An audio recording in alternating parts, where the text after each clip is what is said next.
সর্বশেষে মুসলমানদের ধর্মগ্রন্থ কোরআন আবৃত্তি করার জন্য ডাকা হয়েছে। এসেছে মিশরের কারি Abdul Basit Ibne Abdus Samad. যারা ওনার তেলাওয়াত শুনেছেন দেখবেন উনি তেলাওয়াত করে আবার সময় নেয়, আধা মিনিট শ্বাস নেয়, আবার লম্বা দম নিয়ে তাল লয় নিয়ে টান দেয়, আবার পিছন থেকে টান দেয়।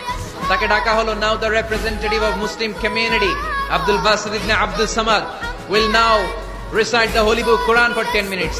মিশর থেকে আসা মুসলিম জাতির প্রতিনিধি তাদের ধর্মগ্রন্থ কোরআন নিয়ে এবার 10 মিনিট তেলাওয়াত করবে। কয় মিনিট? উনি দাড়ি রাখেন না, ক্লিন শেভ, পাতলা একটা চাদর আর জুব্বা পরে চলে এসেছে মাইকের সামনে, এসে আউযু বিল্লাহি মিনাশ শাইতানির রাজীম বলে টান দিয়েছে। সময় কয় মিনিট? উনি সূরা ফাতিহা পড়তে সময় নিয়ে নিয়েছে 13 মিনিট। শ্রীমত ভগবত গীতাওয়ালারা হাততালি দেয়, সময় শেষ, কোরআন গেছে। কিন্তু কি আজীব তামাশা, বিচারক তো লালবাতি চাপে না।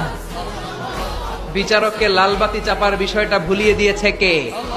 কেউ যেটা পারে না সেটা পারে কে? আব্দুল বাসিত তো এই তো সুযোগ পাইছি আমি। বিচারক যেহেতু লালবাতি চাপে না, আমি আরেকটা সূরা ধরি। উনি কোরআনের সবচেয়ে সুন্দর সূরা আর রহমান তেলাওয়াত শুরু করলেন।